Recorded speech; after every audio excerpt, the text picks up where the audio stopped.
capítulo 15, versículos del 10 al 20. Amén. Amén. Y llamando así a la multitud les dijo: oíd y entended.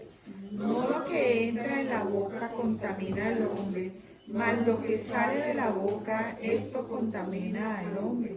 Entonces, acercándose sus discípulos, le dijeron: ¿sabes que los fariseos se ofendieron cuando oyeron esta palabra? Pero respondiendo él dijo: toda planta que no plantó mi Padre Celestial será desarraigada. Dejadlos, son ciegos, guías de ciegos, y si el ciego guiare al ciego, ambos caerán en el hoyo. Respondió Pedro, le dijo: explícanos esta parábola. Jesús dijo: ¿también vosotros sois aún sin entendimiento? ¿No entendéis que todo lo que entra en la boca va al vientre y es echado en la letrina? Pero lo que sale de la boca del corazón sale, y eso contamina al hombre.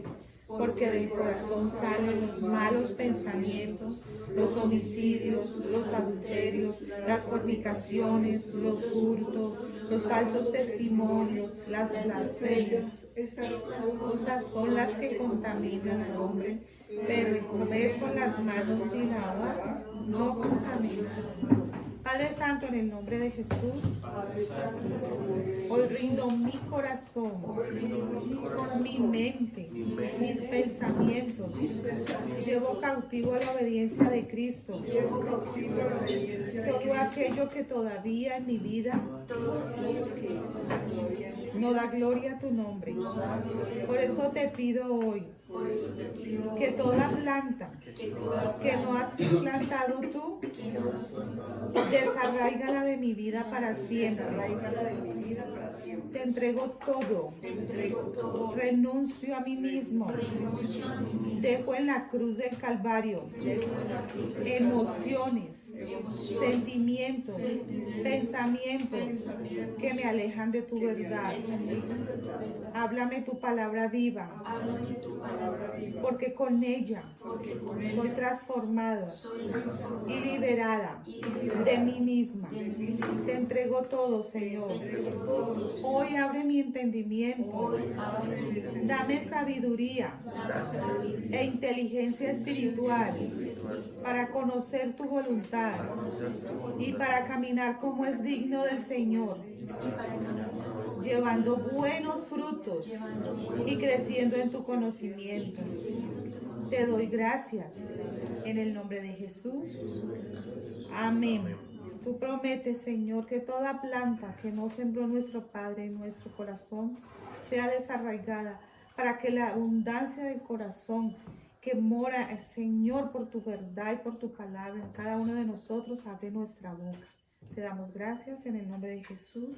Amén. Amén. Los invito a que vayamos a Romanos capítulo 10.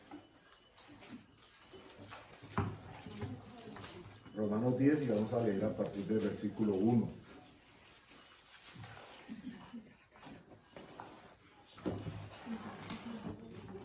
Romanos capítulo 10, versículo 1 en adelante.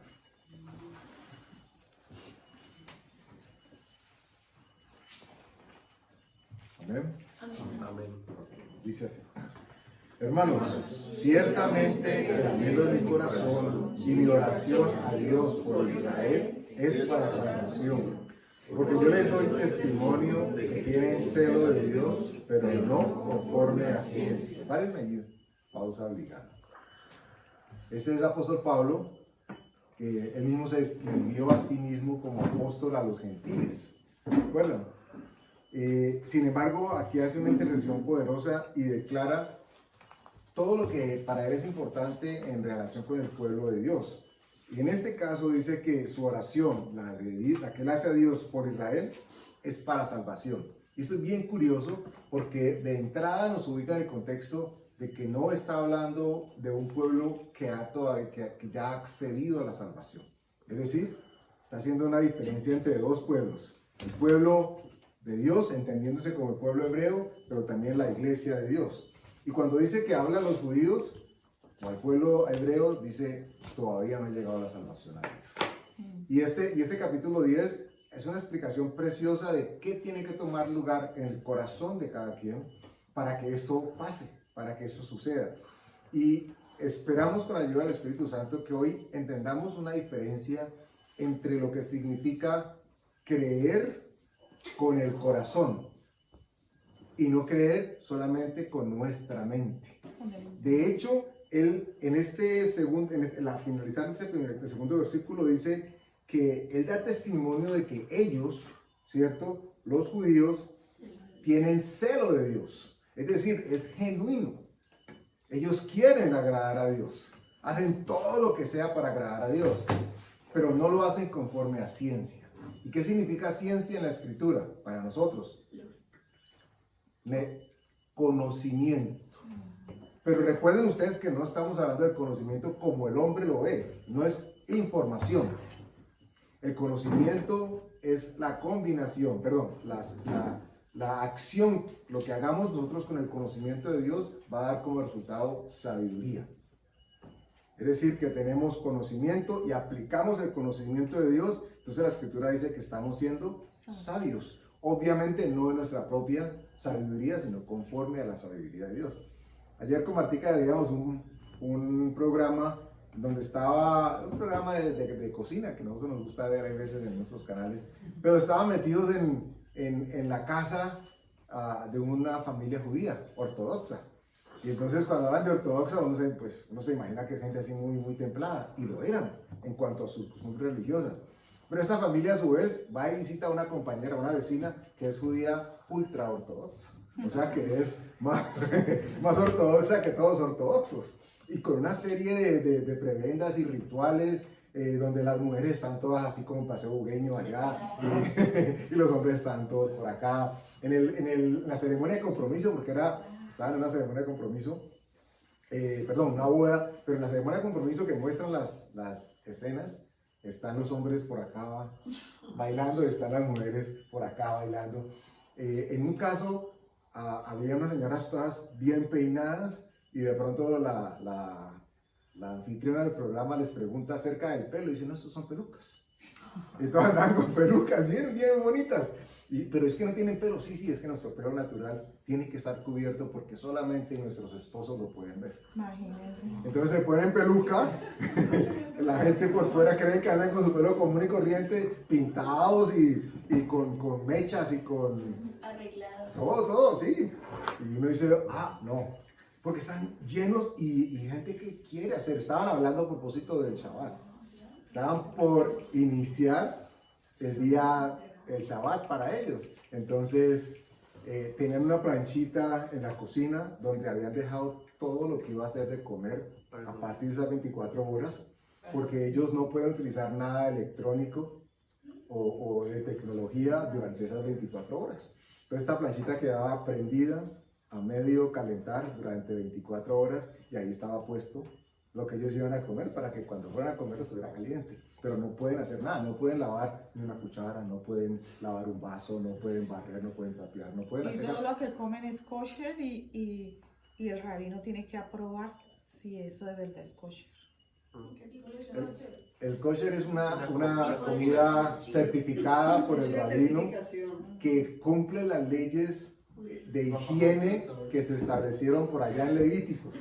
Entonces, tiene que haber sido criado con unas particularidades, no puede haber sido contaminado. Algo curioso que vimos, la señora a la que están entrevistando está mostrando cómo hacer un plato típico judío y entonces está en un lavaplatos. Sí. Y la anfitriona del programa, no la de la casa, sino del programa, le va a ayudar con algo y entonces coge leche y la va a poner acá y dice, no, allí no la pongas. ¿Y qué pasó? Es que este lado del fregadero es para la carne y este lado del fregadero es para la leche. Todos los lácteos no se pueden mezclar con las carnes, ni siquiera los cubiertos. Tenía una gaveta con cubiertos, cuchillos, tenedores para la carne y otros utensilios para la leche. Y son muy estrictos y muy cuadriculados en lo que siguen. Y vaya alguien se atreva a infringir ese tipo de cosas, porque viven para ello y viven por ello. Mostraban escenas de Jerusalén, la Jerusalén musulmana, la Jerusalén cristiana y la Jerusalén judía. Y había una interacción tremenda donde pasaba lo mismo. En el Muro de los Lamentos había una cosita que separaba y en un lado estaban los hombres y en otro lado estaban las mujeres. En el Muro de los Lamentos, no sé si ustedes han visto alguna vez en televisión, es un muro que parece ser que fue lo único que quedó en pie de lo que era el antiguo templo. Y en las hendiduras de las piedras, donde está la muralla de ese muro, la gente acostumbra a hacer sus oraciones, las escriben en rollitos y las ponen. Entonces está lleno de miles y miles y miles de oraciones y papelitos ahí escritos. Una cosa, un programa muy interesante que nos pareció a nosotros, era de cocina, pero nos permitió ver una cosa distinta. Y muy lamentable que diga, y le pregunta a ella, porque es la cocinera, la señora es una muchacha, ¿y por qué poner esos papelitos? No, porque eso es lo más cerca que están de Dios. Triste. Ese papelito, porque allí sí ponen allí, es lo más cerca que están de Dios y Dios responde. Entonces, tremendo que alguien, mire, el apóstol lo dice literalmente, yo sé que ellos quieren verdaderamente agradar a Dios y son celosos, pero la manera como lo hacen no es una manera que ha sido conforme a ciencia, es decir, sabiduría de parte de Dios. Ellos lo han hecho sin querer queriendo, en la manera en como ellos han establecido. De hecho, el rabino o los hombres que hablaban en medio de la ceremonia y las celebraciones eran muy específicos en relación de cumplir no solamente lo que la Torá y sus libros decían, sino lo que las tradiciones habían enseñado generación tras generación. Porque ella se encuentra en cada lugar con una persona que la va a llevar y le va a permitir entrar pues, a los lugares que no se supone que no pueden entrar. Y le dice ella, ¿y tú? Ella es españoleta. ¿Y tú qué eres? ¿Tú qué eres? ¿Qué crees? No, yo soy judío tradicional. Tradicional, sí, yo creo en todas las tradiciones. Imagínate eso, solo por tradiciones. Cuando el Señor Jesús siempre, lo que acabamos de orar, no lo que entra por la boca es lo que contamina al hombre. Si no se lavaban las manos yo no sé cuántas veces y se la enjabonaban no sé cuántas veces, ellos no comían. Entonces las tradiciones es algo todavía más tenaz. ¿Cómo religiosidad? ¿Cómo? Legalismo. Legalismo. Sí. Yo estuve en Israel, gracias al Señor me permitió estar dos veces y es muy chistoso porque en el ascensor, pues todo el mundo entra, entonces están ellos allí con unos chumburucos así de sombrero y entonces esperando a que, entonces uno como que la primera vez, entonces es porque uno como extranjero es el que tiene que hundir el botón, porque ellos ni siquiera eso.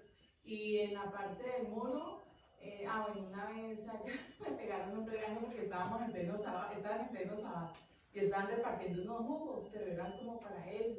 Pero yo como tengo también cara de judía, yo dije, no, pero va a pedir uno. Y no sé por qué yo, o hablé o algo, y el tipo de la fila me pegó un regaño horrible delante de todo el mundo, me hablaba en hebreo.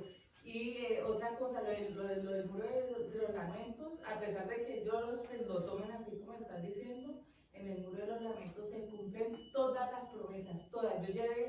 Yo llevaba pues de la gente que me pedía y todas, porque es que es un lugar especial, pues que ahí está. Hay algo, ahora que lo menciona Marvenia, gracias por el aporte. Hay algo que todas las personas que han estado en Israel y en particularmente en Jerusalén dicen y con lo que coinciden, y es que hay algo especial a propósito del lugar.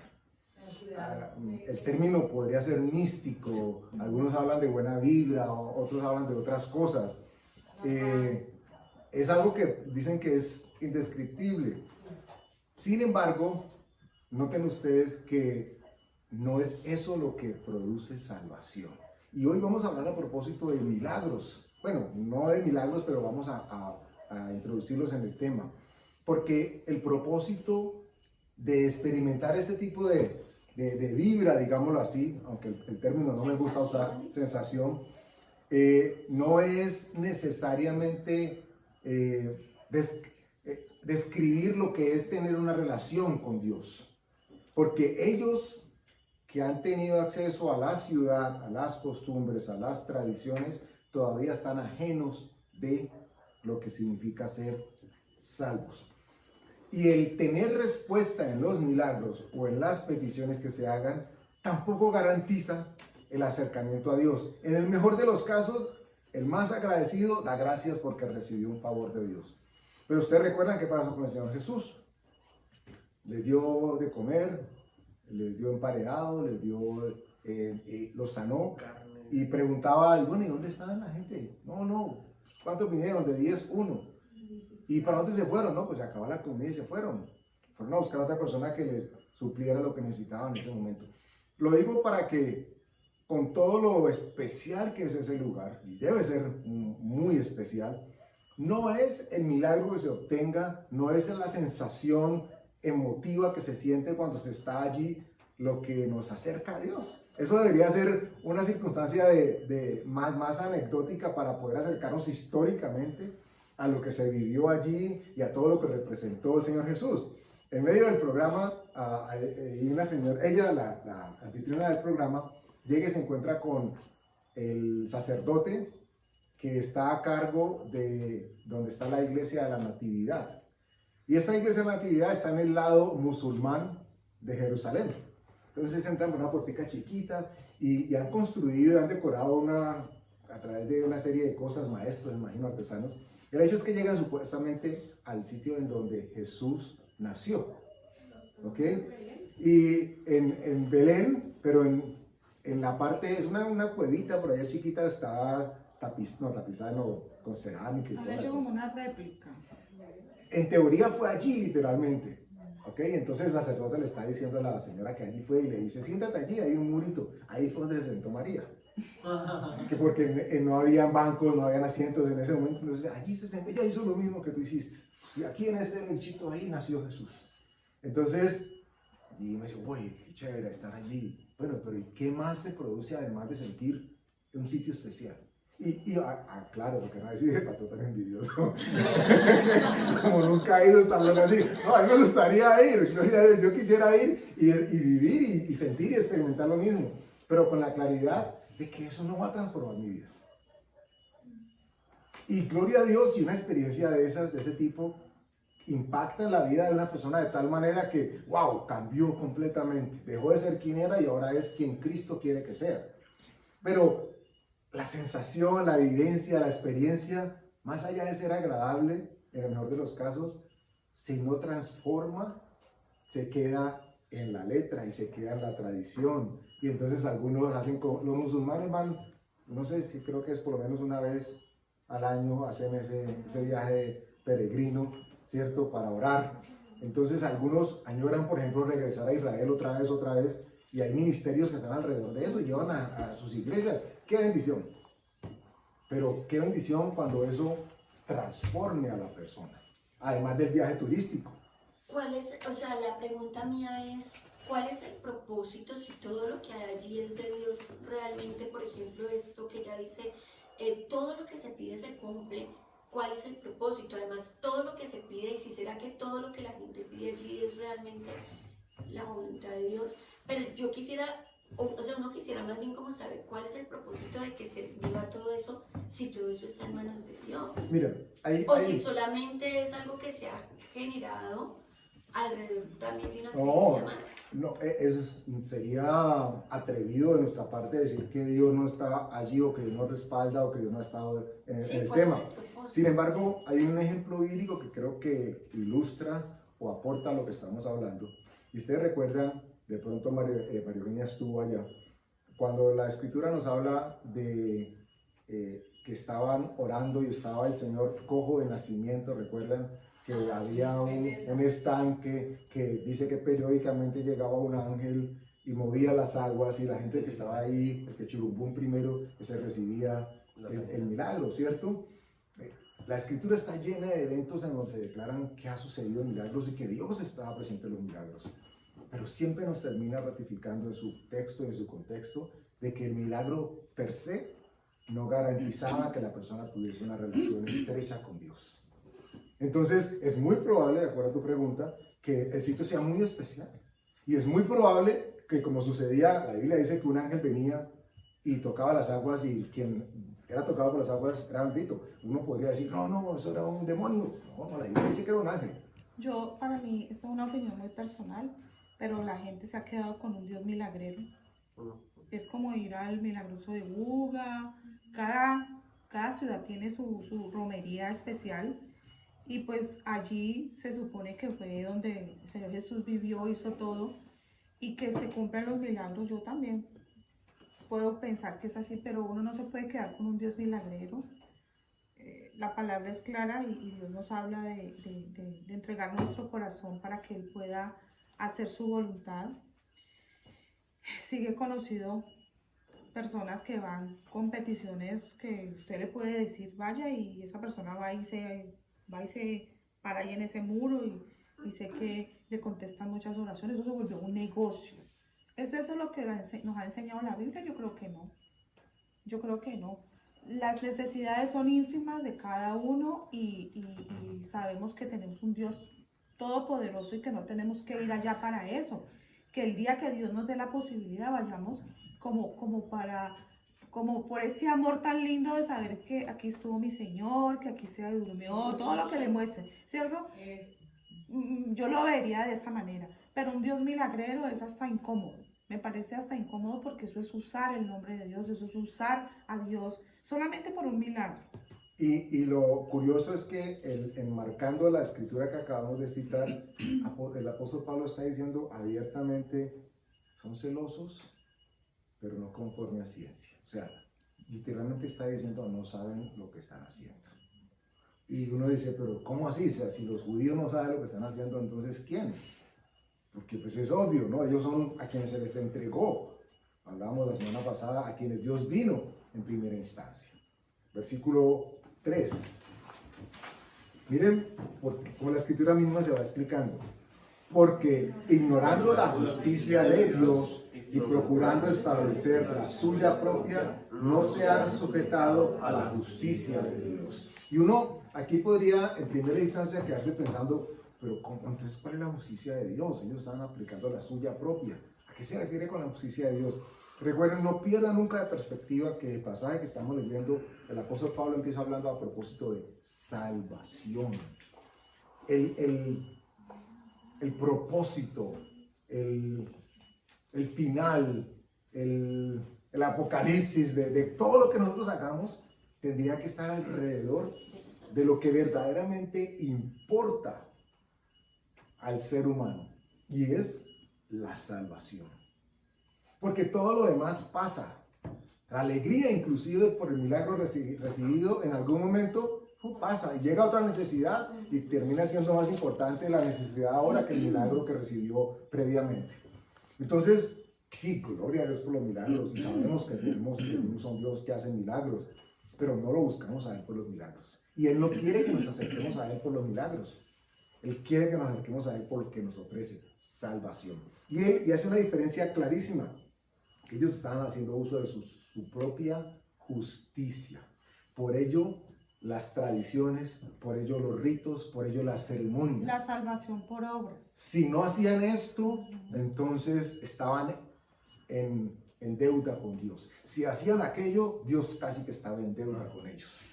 Y esto extrapolado a nuestras vivencias no está tan lejano de la realidad que en muchos casos hemos vivido. En el sentido de que, no sé si a ustedes les ha pasado, pues, tal vez sí, estamos orando, estamos leyendo, estamos perseverando en el Señor, y casi que por allá en el fondo inconscientemente pensamos y decidimos de que todo tiene que marcharnos bien, porque Dios, estamos haciendo las cosas bien para Dios, y gloria a Dios, Él es fiel, y Él nos guarda y Él nos protege, pero no porque nosotros hayamos hecho algo, y entonces Él tiene que ponerse a la par con nosotros, Él tiene que pagar una deuda. No es así como Dios funciona. La justicia de Dios es distinta como el hombre la percibe. El hombre dice, si yo hago esto, tengo derecho a aquello.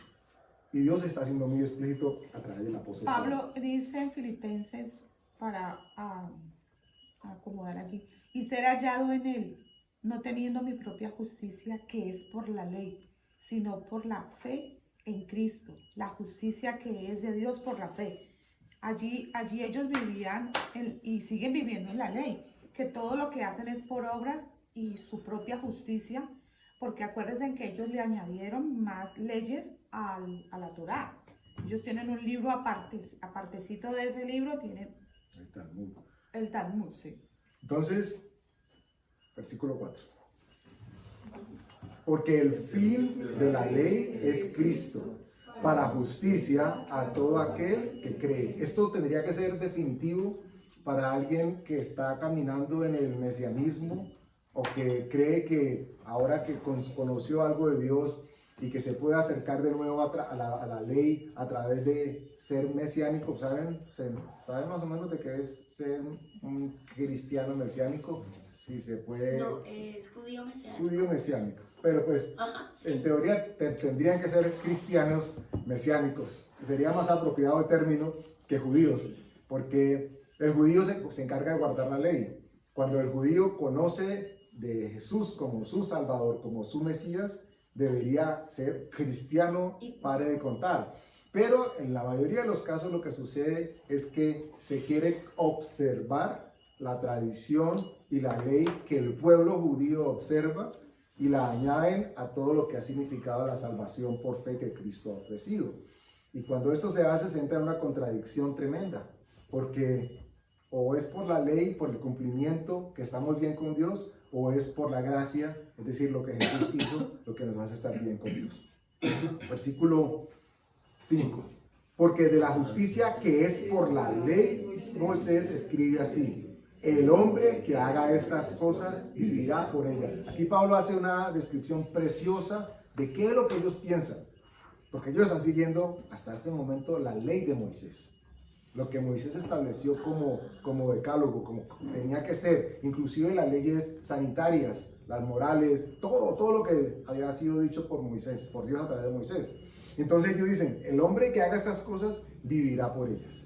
Por eso son tan cerrados y tan apresurados a cumplir la tradición y la ley, porque ellos entendieron y se quedaron con esa comprensión de que si lo hacían, iban a vivir por ellas. Y resulta que llega Cristo y dice, no Señor, lo que yo hice, lo hice porque entregué mi corazón, porque lo hice de voluntad propia, no porque ustedes merecieran absolutamente nada. Porque la paga del pecado, la Escritura dice que es la muerte. Lo que sí teníamos todos garantizado, y lo hemos venido repitiendo en los últimos mensajes, fijo, es que teníamos el requisito número 1 para ser salvos, que es ser pecador. Ya. Ese es el que todos teníamos que tener para poder acceder a la salvación. Ellos decían, en mi casa no ha entrado, ¿recuerdan Pedro diciendo, yo nunca comí un inmundo, Señor? Okay, en mi casa nunca ha entrado... Y cuando él les dijo que ellos eran hijos de su padre el diablo. Los abofeteó. Ok. Versículo 6. Pero la justicia que es por la fe dice así: no digas en tu corazón, ¿quién subirá al cielo? Esto es para traer abajo a Cristo. ¿O quién descenderá al abismo? Esto es para hacer subir a Cristo de entre los muertos. Pausa ahí. Versículos 6 y 7 dice la justicia que es conforme a la fe. Está haciendo un cuestionamiento para que la persona misma se analice, se mire y hace dos planteamientos preciosos que seguramente muchos en algún momento nos hemos hecho o sabemos de otros que los han hecho. Cuando dice, ¿quién subirá al cielo? Cuando es la justicia del hombre la que está tomando acción en este tipo de reflexiones, es la que normalmente dice, este no merece la bendición que está recibiendo, porque este hace o este no hace. Ese es el pensamiento de justicia conforme al hombre que establece en su criterio si esa persona es justa de recibir esta bendición, en este caso subir al cielo, es decir, que llegue hasta los pies del Señor Jesucristo. O por el contrario, ¿nos han escuchado ustedes alguna vez a alguien diciendo, yo creo que ese no se fue para el cielo? ¿Cierto? Atrevidamente, imagínate, a veces uno lo dice y es jocoso parece, pero qué temerario nosotros poder tratar siquiera de determinar quién sí se fue para el cielo, se murió y sí se fue para el cielo, y se murió y se lo estaban esperando. Es más, y todavía uno siendo aún seguidor de Cristo y amador de Dios, nos atrevemos a decir de la gente, este no cree en Dios, este sí cree en Dios, eso es un atrevimiento, porque es que nosotros no sabemos cómo es la relación de esa persona con Dios, nadie sabe la relación personal que tiene con Y Dios, conoce el corazón de la persona. nadie, y mucho menos cuando se murió, en estos días una tía la tía que se murió, era cristiana de toda la vida, ella fue la que nos abrió las puertas a todos los cristianos de la familia, a todos los que somos cristianos, ella fue. Y la otra que yo creo que Nelly no está en el cielo, porque es que Nelly y yo le dije, realmente es atrevida. Eso es un atrevimiento. Nosotros no debemos ni siquiera, ¿será que este sí es cristiano o este no es cristiano? ¿Este es creyente o no es creyente? ¿O será que este murió y fue al cielo o no fue al cielo? Somos muy atrevidos de verdad y debemos nosotros siendo aún más atrevidos, lo máximo que la Escritura nos permitiría, según mi entendimiento, llegar a ser, es poder decir, esta persona no da testimonio o esta persona sí da testimonio de lo que dice que es. Eso ya es totalmente distinto a establecer lo que la persona sabe o piensa o cree en su corazón, porque totalmente lo único que conoce el corazón, gracias a Dios, es Dios. Es Dios, uy, sí. Porque inclusive muchas veces cuando muere alguien, yo por ejemplo he tenido por costumbre, o sea, siempre sale de mí, ¿será que esa persona sí había conocido al Señor? ¿Será que sí había recibido a Cristo en su corazón? Y muchas veces puede que la persona no dé testimonio, pero ¿qué sabe uno si esa persona en algún momento fue impactada, Sí. recibió a Cristo? O sea, es una cosa, y yo estos días reflexionaba en eso, porque aún uno no puede decir, no, pues es que yo nunca vi que fue congregar o nunca nada, porque uno no sabe en su intimidad qué pasó, ¿no? Miren, en el medio cristiano siempre ha existido un dicho o han socializado un pensamiento en voz alta. Cuando se dice que vamos a ver muchísimas sorpresas cuando llegue el momento de estar delante de la presencia de Dios, como, ¡ay! Mira ¿qué hace aquí? ¿Por qué? Porque la intimidad en ese corazón solamente la conoce Dios, y gloria a Dios porque sea así, porque si no, ustedes se imaginan el hombre determinando, yo creo que este sí, yo creo que este no. Es lo que naturalmente tiene el hombre por tendencia a hacer, y era lo que estaban haciendo los judíos. Es que es más, cuando están en cuidados intensivos, a mí me tocó una vez en la fundación una persona que estaba ya en coma, en cuidados intensivos, y le hablé de salvación en el oído. Y yo no sé si hubo salvación o no hubo salvación. ¿Qué? Pero él estaba en coma y cuando yo salí de la habitación murió. Es que, inmediatamente. Entonces, miren ustedes qué bendición. ¿Qué saben? ¿Cuánto se necesita para que una persona reciba el favor y el amor de Dios? 4 años de universidad, 5 años, una maestría, un postdoctorado, se necesita un instante. De hecho, la Biblia describe que en el momento en que vamos a reconocer que Dios viene por nosotros, Jesús, dice que en un abrir y cerrar de ojos, un instante.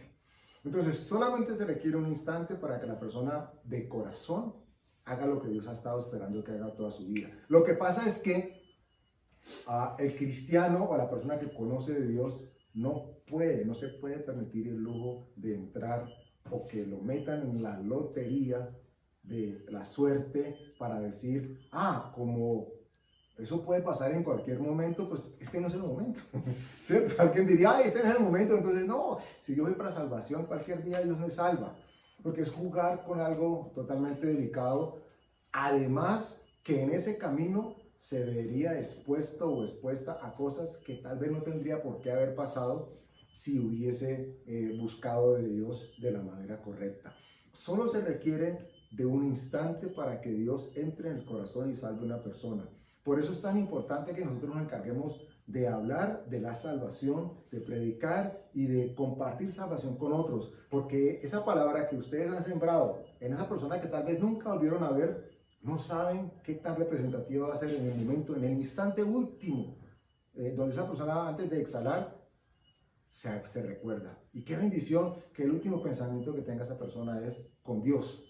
Y seguramente eso lo creemos. Dios es un Dios de misericordia, porque dice que el que confesare al Señor Jesús, ese será salvo. Pero ¿cómo va a ser esa persona salva si nunca ha escuchado de que existe un Salvador. ¿Cómo va a acceder a la salvación si no sabe que la salvación existe? Si no sabe ni siquiera que Dios existe. Entonces, es necesario de que prediquemos con prudencia, en el sentido de no avasallar a la persona. No es ese llamado que Dios nos hace. La Biblia no es para contender, la Biblia no es para dar bibliazos, la Biblia no es para regañar, a no ser que Dios ponga exhortación en la palabra del ministro o ministra que esté hablando. Pero la Biblia es para atraer a las personas a Dios, no para rechazarlas a propósito de bibliazos. ¿Qué vas a hablar ahora? Sí, hay una palabra que habla de la persona que contrata a jornaleros a principio de día, otros a mediodía y otros finalizando el día, y les pagan lo mismo. Entonces los que empezaron temprano dicen, pero ¿por qué les van a pagar lo mismo? Si nosotros estamos desde temprano y nos dicen lo mismo. Entonces él explica que él es soberano y él decide hacerlo así. Además, en esa cita que estás haciendo, Dios está siendo fiel a lo que cumplió. A lo que prometió. Yo les prometí que les pagaba esto y se lo estoy pagando, sí. Y a los otros también yo puedo hacer como. Entonces, el último suspiro de una persona puede significar la comparación entre el pastor que lleva 50, 70 años predicando y de pronto, ay, Señor, ¿ya también nos van a salvar? Pues sí. Pues sí. Creo que lo importante en todo esto es tener claro quién es Jesús en nuestras vidas, o sea, reconocer que Jesús es el Hijo de Dios, que no va a morir por nuestros pecados y que todo aquel que lo reciba como su único suficiente Salvador, ese será salvo, o sea, ese será salvo por gracia. De ahí en adelante, las diferencias que puedan generar de doctrina, pienso que no es que sea irrelevante, pero no es lo más importante. No, la doctrina más importante de la Escritura es acercarnos a Dios. Y solamente podemos acercarnos a Dios a través de la salvación. Lo demás es periférico y añade y es bendición y todo, pero no es lo que Dios quiere que nosotros busquemos. Versículo 8 dice, ¿mas qué dice? Cerca de ti está la palabra en tu boca y en tu corazón. Esta es la palabra de fe que predicamos. Que si confesares con tu boca que Jesús es el Señor y creyeres en tu corazón que Dios lo levantó de los muertos, serás salvo. Porque con el corazón se cree para justicia, pero con la boca se confiesa para salvación. Y aquí necesitamos hacer una pausa obligada. Porque este versículo ha sido, no sé si de manera determinada o abierta, pero ha sido malogrado en muchos momentos cuando se ha pretendido socializar. Van a entender a qué me refiero. Porque dice que con la boca, con el corazón se cree para justicia, pero con la boca se confiesa para salvación. Y de esto nos enseñaron, sé que a muchos de nosotros bastante. En el término de casi que nos daban una fórmula. La fórmula con Dios para que todo bien, todo bien, todo bien es cree, confiesa y recibe. Porque es que con el corazón se cree para justicia, pero con la boca se confiesa para salvación. Y no podemos perder nunca de norte que el pasaje nos está hablando de salvación. Pero en muchas iglesias, aún hoy en día, particularmente en las que son mayor o muy grandes, lo que se pretendía enseñar era que creyéramos en el milagro que necesitábamos, que se cumpliera, lo declaráramos y entonces íbamos a ver un Dios que tenía que verse obligado a cumplir porque ya habíamos hecho nosotros los primeros pasos. Y ya oí, ya confesé y casi que nos parábamos a esperar. Y Señor, ¿cuándo? Yo era así. Y eso fue muy duro para mí. Porque así nos vendieron el Evangelio. Así nos vendieron el Evangelio y aclarando, ¿no? Esta es una postura que atrae. Porque quien tiene necesidad, pues quiere que le sea resuelta. Pero Santiago dice que efectivamente eso, que piden, pero piden. Por eso, y miren que pareciera que lo que estamos hablando de cosas distintas, pero se conecta con lo que mencionábamos al principio de los milagros, porque es que, qué bendición por recibir el milagro, por la necesidad que ha sido suplida, pero no es eso lo que nos acerca a Dios. Eso es un plus de parte de Dios, que nos ama, pero no es eso lo que garantiza que establezcamos relación e intimidad con Dios. Por eso Él dijo que busquemos primeramente el reino de Dios y su justicia, y todas las cosas son añadidas. Con los judíos pasaba algo, estaba diciendo Pablo, en sus mentes no había existido algo que es transformación. En sus mentes estaban ellos todavía conforme a sus propios criterios, estableciendo su propia justicia. Es que eso, a estos días leyendo el devocional que habla acerca del legalismo, Ajá. yo le estaba leyendo a Daniel y él me decía, pero es que ¿cómo así, mamá? Pero es que igual si uno se porta mal, pues no va a ser igual que si se porta bien. Entonces, obviamente que si uno no está haciendo lo correcto, tiene consecuencias. Y yo sí, pero de todas formas lo que nosotros, que es cambiar el chip, porque yo le decía, mira, aún yo lo he hecho así porque es una manera de uno manipular sin intención, pero es la manera de uno que uno cree que puede garantizar la salvación de sus seres queridos, de sus hijos, de lograr que hagan lo que uno considera que es correcto, pero muchas de esas cosas son cosas puestas por uno mismo, ¿cierto? Entonces para él era como tan difícil, o sea, se hace más fácil creer en todos los actos de religiosidad que realmente uno cree que lo acercan a Dios, que creer en que es salvo solo por esa fe. Y dice, es que yo creo en Cristo y yo sé que Él me salvó, pero, y él me ponía el pero y yo decía, no, esto lo tenemos que preguntar en la iglesia, a ver si te lo hay una paradoja y es que el cristiano que se reconoce, se concibe y se identifica como cristiano, detesta ser señalado como religioso. No nos gusta para nada que digan, que siquiera con sospecha que es religioso. Eso es una ofensa, porque nosotros tenemos claro lo que es ser religioso. Sin embargo, en muchísimos casos llegamos a las iglesias o a las congregaciones llenos de religión. Y no solo religiosos, sino legalistas. El Y legalismo es bien sutil y se esconde y aparece de vez en cuando, porque eso forma parte de esa maldición que hubo desde Adán y Eva, que se empezó a hacer cosas para poder agradar a Dios, perdón, porque la serpiente dijo, y ustedes le van a creer a Dios. Así de sencillo. Eso metió un legalismo. Además venimos de un católico romano, pues que era una cosa bastante arraigada, el hacer obras y obras y obras. Es que porque uno ya no sale en Semana Santa, pero en donde yo vivía en un barrio popular, eso era un parche, irse para las Tres Cruces a pie, poniendo cosas.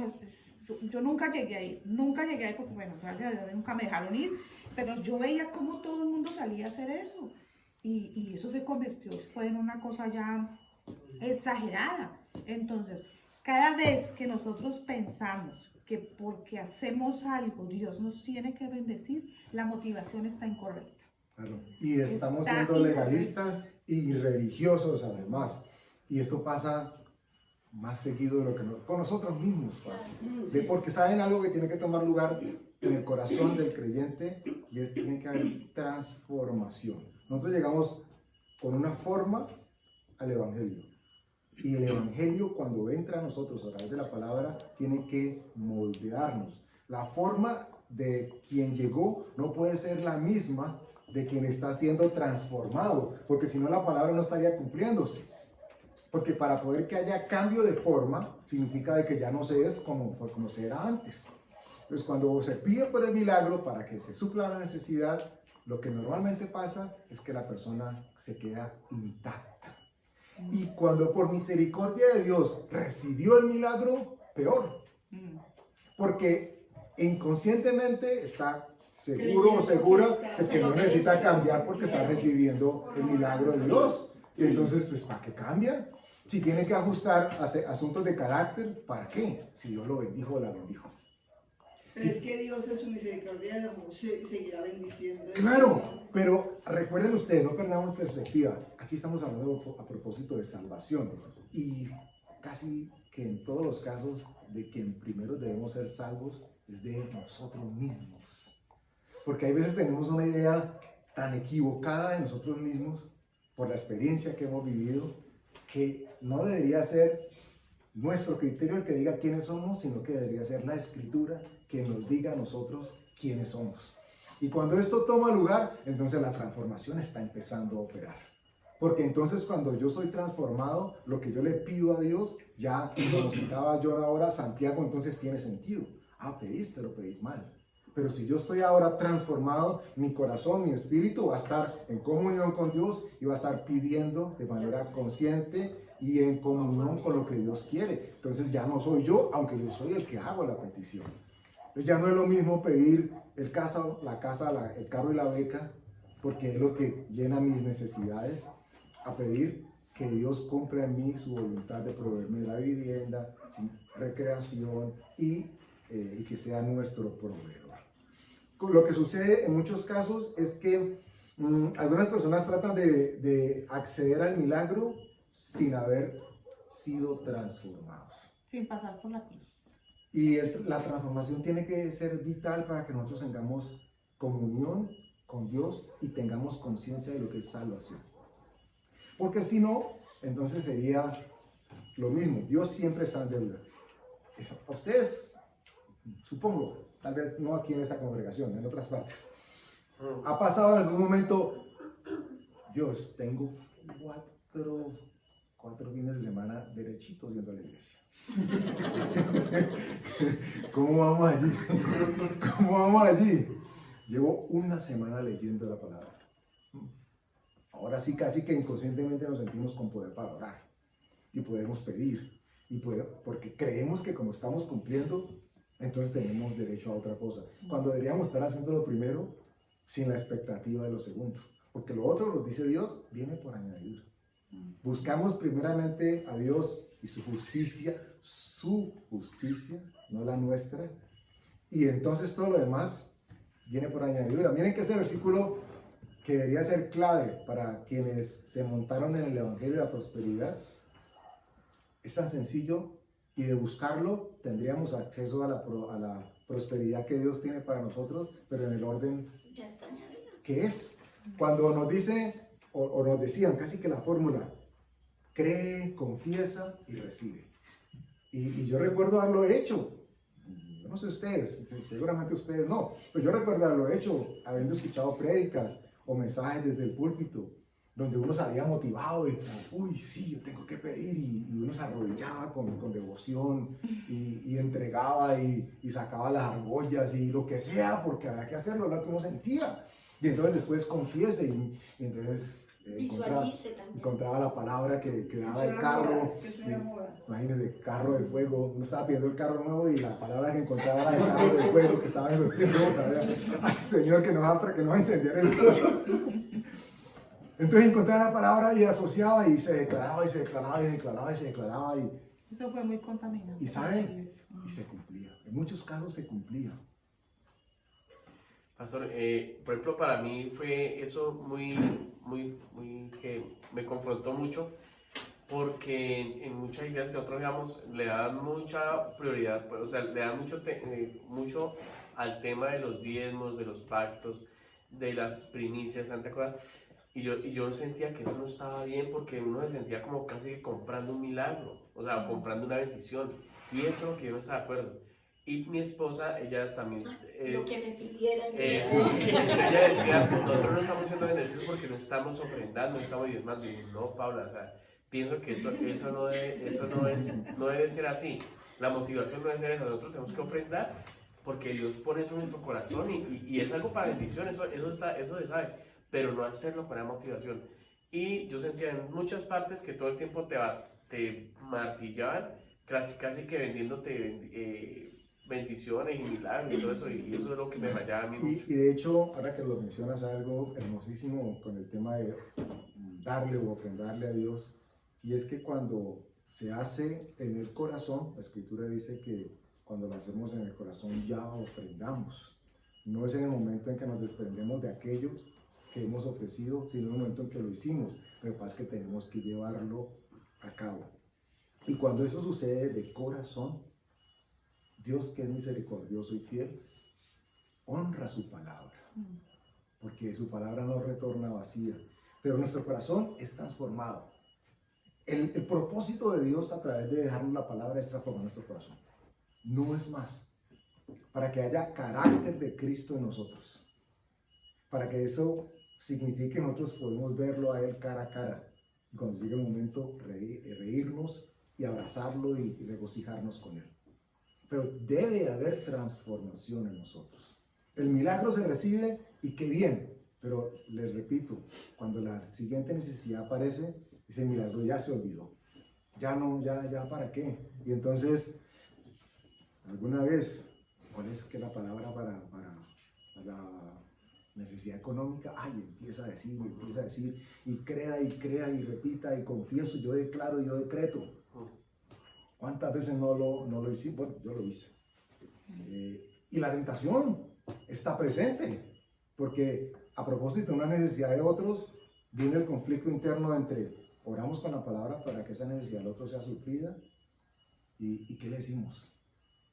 Dios nos ha enseñado, busque la palabra que Dios le dé a usted, para que a usted se le convierta en rema y esa sea su palabra, no sea prestada, no es la palabra que escuché en la iglesia, porque en ese momento uno, uy, qué rico, qué bendición, sentí pajaritos en el aire, y cuando, ay, ¿cómo que fue que dijo? Ya no se acuerda, y entonces ya es prestado ese impulso del milagro. No es así como Dios quiere que nos acerquemos nosotros a Él. Hay personas que solamente quieren confesarlo con sus bocas y que Él aparezca al instante. La figura de la lámpara la digo. Dios, ¿dónde está? Y ahí reclamo, Dios, ¿por qué no aparece? Dios, ¿por qué no me oye? Y seguramente tenemos la figura de Dios allí presente, esperando que haya testimonio de transformación en nuestras vidas para primero buscarlo a Él y su justicia, que entonces lo que necesitamos, porque ¿saben qué dice la Escritura? Aunque lo hayamos olvidado por momentos, que Él sabe lo que necesitamos aún antes que lo pidamos. O sea que no es que Dios te va a decir algo que no sabes. Te voy a contar algo que te vas a sorprender. ¿Qué tal? Él sabe qué necesidades tenemos antes, inclusive, que lleguen a nuestro corazón. Pero para que nos gocemos con ella, qué bendición que haya existido transformación en esa área de nuestras vidas y verdaderamente vamos a apreciar lo que Dios nos está poniendo delante, lo que estamos recibiendo de su parte. Esto no es necesariamente lo que se predica en mucha parte, porque lo que se pretende es tener adeptos, gente que simpatice. Y son mejor los simpatizantes que los antipáticos. Sí, válido. Pero el simpatizante se queda en eso. En, ay, sí, a mi Dios me hizo un milagro. Uy, yo fui a esa iglesia un día y sí. Pero ¿y qué? ¿Tu vida cambió? ¿Tu manera de ver la vida? ¿Eres consciente de cómo tienes que relacionarte con Dios o que deberías hacerlo? No. Y por eso mucha gente va a las iglesias cuando tiene necesidad. Y pues la iglesia es un hospital y Dios no va a echar a nadie para afuera. Pero qué bendición que seamos transformados para que vivamos conforme a la justicia por fe y por amor que Jesús hizo para nosotros y no conforme a nuestra propia justicia. Que sea revelada la palabra. Yo siempre creo y me da mucho gozo saber que siempre voy como de la mano de Dios en el tema y con la iglesia, porque siempre que estoy leyendo algo en la semana en la iglesia lo ratifica. Esta semana Dios me ha estado hablando sobre Romanos 8 y si nosotros realmente me hablaba Dios y a mí, porque eso me lo habló y entonces volvía y leía y toda la semana leyendo el mismo Romanos 8, que si realmente creíamos en esta palabra en Romanos 8, si era realmente revelada en tu corazón, esa es la base de la vida cristiana. Saber que Cristo murió y que toda nuestra carne quedó allí, que somos y que realmente vivimos en el Espíritu, y cuando vivimos en el Espíritu hacemos morir las obras de la carne. Eso fue para mí maravilloso.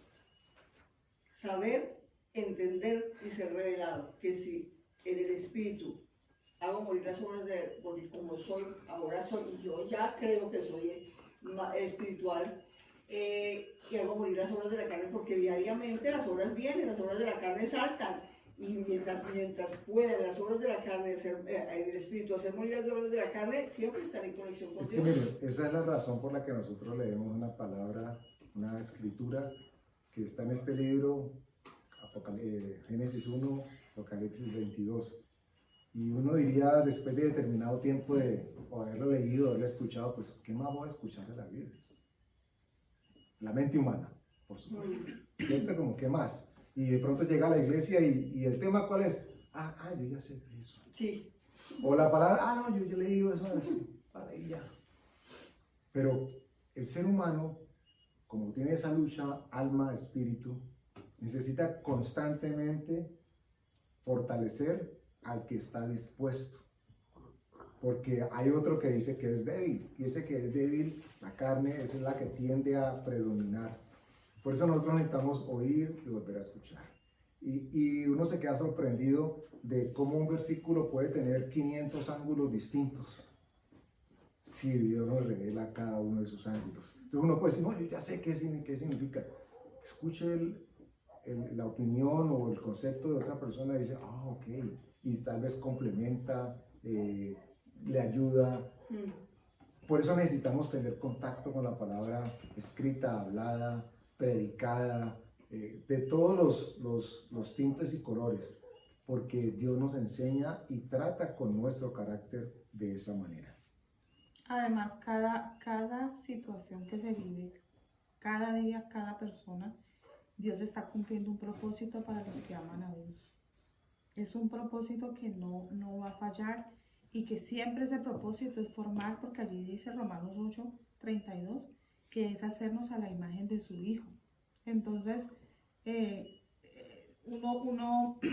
ese evangelio light, que es que pide, confiesa y lo vas a recibir, eso es bastante dañino, y eso es una cosa que Dios tiene que renovar nuestra mente para no seguir ni en el legalismo ni en la religiosidad. Yo tuve 3 semanas bastante complejas con mi salud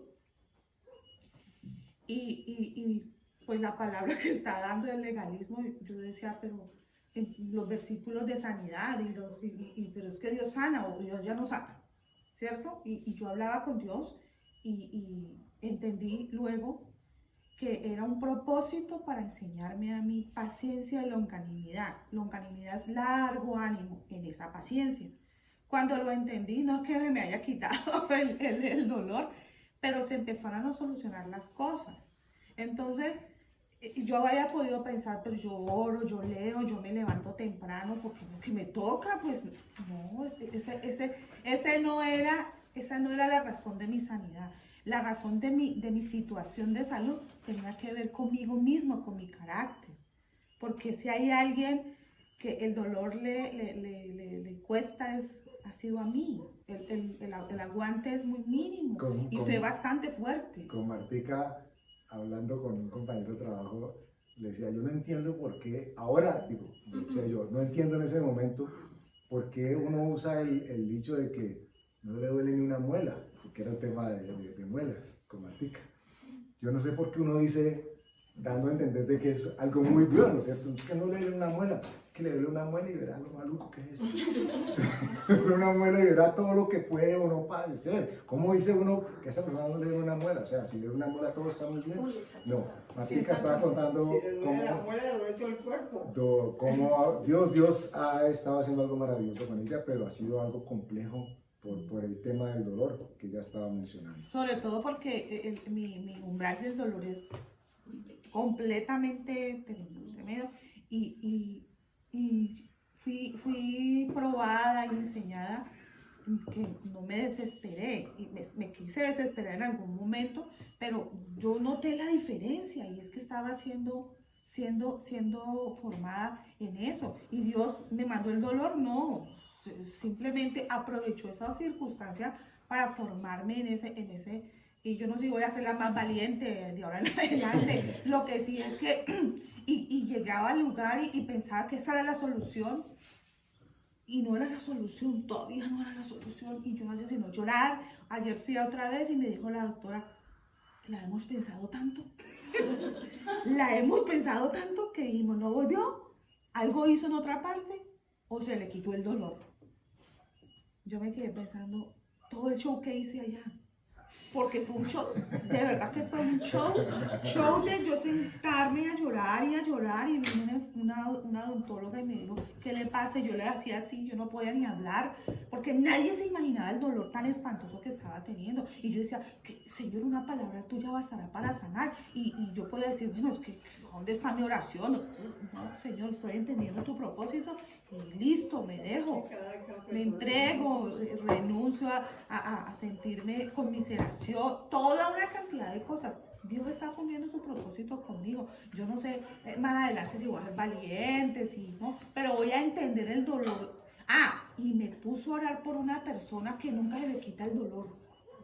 Yo les hablé el otro día de un señor que está pidiendo la eutanasia, que él era de aquí del teléfono que yo le mandaba. Dios, cómo me puso a clamar por ese señor. Y yo, si yo con este dolor que me da un rato y al rato vuelve y me da, y ese señor todo el tiempo está con dolor, vea, es una cosa con un clamor que Dios me puso a orar por Víctor, él se llama Víctor. Y yo, déjame saber, Señor, qué vas a hacer, o se va a morir o le vas a sanar, porque Víctor viene muy mal hace muchos años, él le duele todo el tiempo, no hay nada, morfina, nada.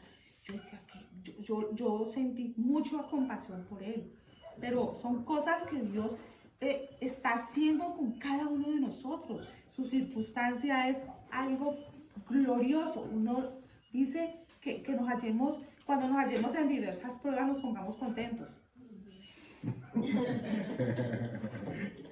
Esa es la palabra. No es fácil, pero si nosotros somos hijos de Dios, Él nos ama y dice que todas, y no dice unas, todas las cosas nos ayudan a bien. ¿Para qué? Conforme al propósito que hemos sido llamados, crear la imagen de su Hijo, crearnos, volverla a nacer. Amén. Vamos a darle gracias a Dios entonces por su palabra. Padre, gracias porque nuestro corazón, nuestra mente, que estuvo desde mucho tiempo atrás llena de tradición y religiosidad, ha sido lavada, ha sido blanqueada por tu palabra, Señor. Ha sido ungida por tu Espíritu Santo para que ahora nosotros podamos escuchar, sentir y experimentar y degustar tu palabra y todo lo que ella promete hacer en nosotros y que lo cumples, Padre. Gracias porque nuestro juicio ha sido cambiado para que sea tu juicio, Señor, y no hablamos juicio como el hombre lo concibe para establecer qué es bueno o qué es malo, Señor, porque hemos aprendido y seguimos aprendiendo que es tu Espíritu Santo el que nos lleva a toda verdad. No tenemos derecho a juzgarnos ni a juzgar a otros, pero tu palabra, Señor, nos limpia, nos permite hacer todo lo que hagamos para que sea transparente, para que tú veas qué está tomando lugar en nosotros, Señor, y qué cambio está operando tu palabra en nosotros. Te damos gracias en el nombre de Jesús. Amén, Señor, gracias.